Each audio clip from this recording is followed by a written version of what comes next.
So when do we start to panic? Not after 2 games. What's up, guys? It is I, the Peach Magician. We have a slight draft in a hurricane. Metro Morello is a Minnesota Wild. No, bedtime!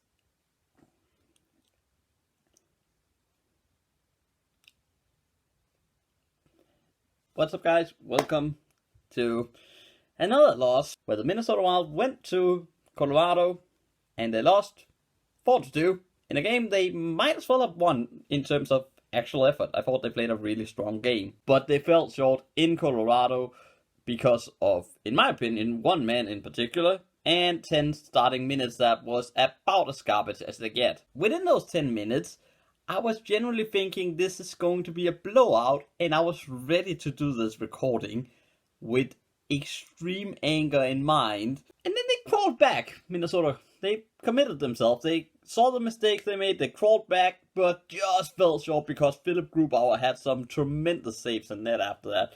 And unfortunately, you need one mistake against Mikko Ranta, Gabriel Landeskog, and Maeve McKinnon, and they will score against you. If you make one mistake, they will pounce on you. Sadly, we did that in the ending of the second period. That costed us. They get an empty netter in the end after a stunning Grubauer save, but we'll get to that. I'm jumping ahead of this video. So, to go back to those 10 minutes, we take way too many penalties in those starting minutes. That's a bad idea against Colorado. They get a lot of chances. Dubnyk has to be really good.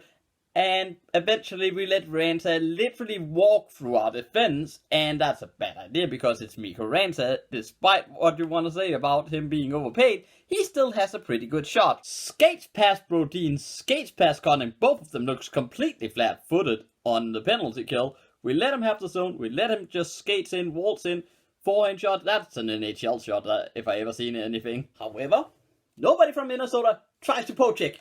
I won, guys.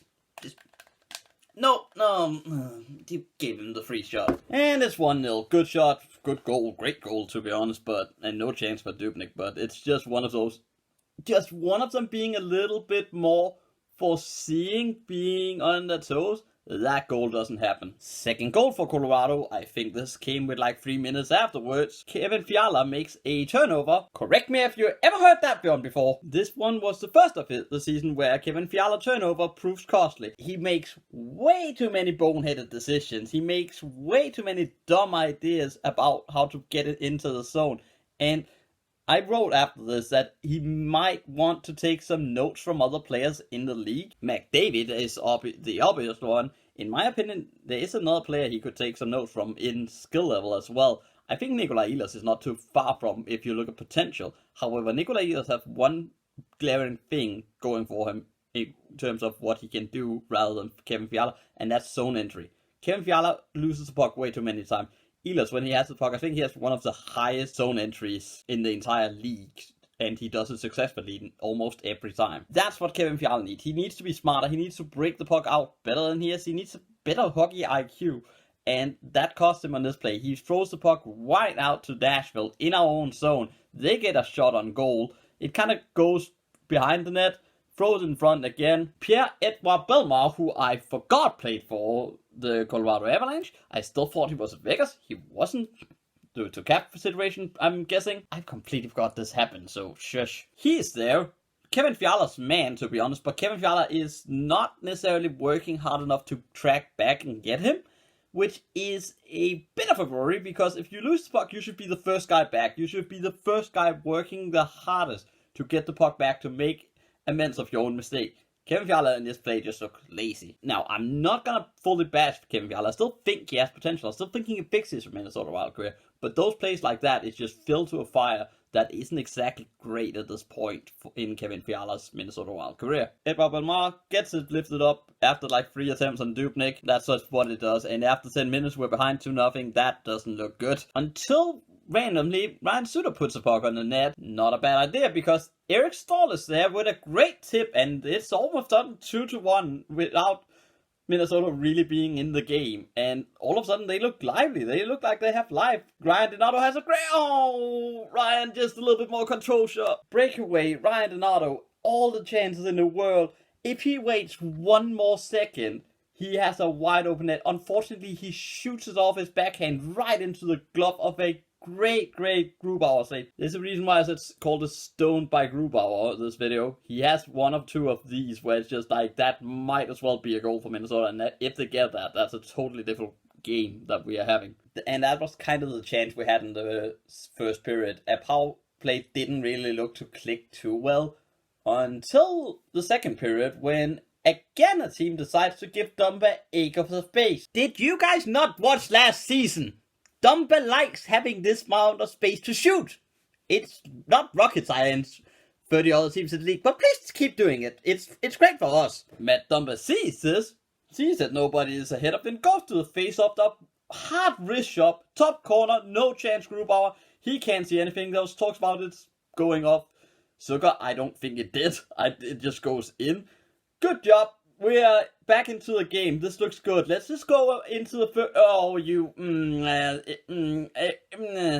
When I said make no mistakes against that line, that was kind of what I meant, Eric. Yeah, a horrid shift from Eric Stahl. He makes like 10 mistakes within one shift, which is amazingly impressive to make that many mistakes.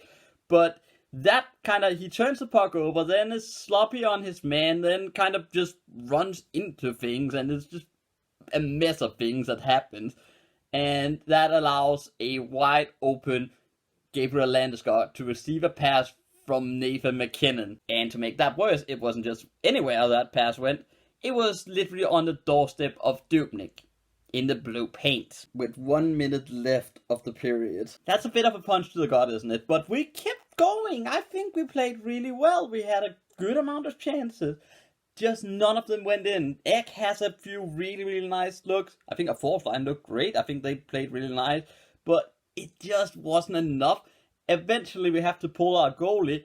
Great chance for Kevin Fiala. Just, if he lifts that one, that's a goal. He doesn't. He keeps it on the floor. Sadly, Grubauer's pad is super fast going from side to side. Makes a great pad save. That one goes out over to Graves, who just flings the puck out.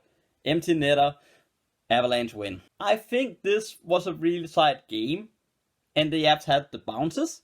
I said it against Nashville, the bounces was against us. In this game, I don't necessarily think it was the bounces that was against us because we allowed shots. It was just a few mental lapses, a little bit of lack of commitment when we made the mistakes, and just a good goaltending performance from Grubauer made this a loss that might as well have been a win. It's not nice, but I think in terms of playing wise, there's a huge improvement from the last game. We played a lot better in this game.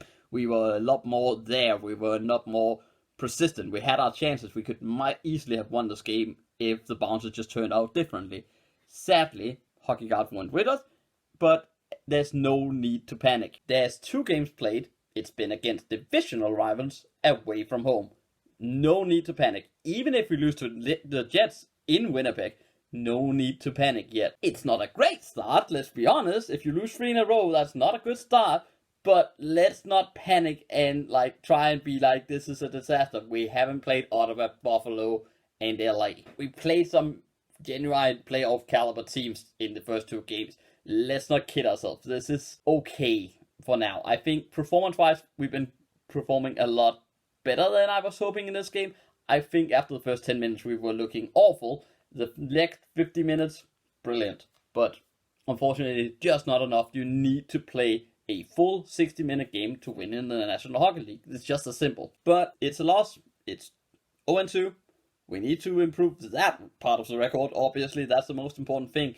But I think we've been doing well. I don't need to panic. I don't think panicking is a good option. I don't think it's the right option. I think it is a little bit calmer head prevails in this scenario. Well, at least until we get spanked by the Jets, then yes, I will join the panicking wagon. But until we haven't been properly beat yet. It has been close games where we had a chance. I think that's been kind of encouraging to see. And let's see what we do against the Jets. The Jets hasn't looked fluent as well. They have looked really stop-start. So maybe we can take advantage of that. we are going in a little bit more fresh than they are. So let's see what happens. It's still early dawns. I'm optimistic, but before that, I will end the video. Thank you very much for watching. Click like, subscribe, all of that jazz. And yeah, thank you very much for watching, and I'll see you guys against the dead.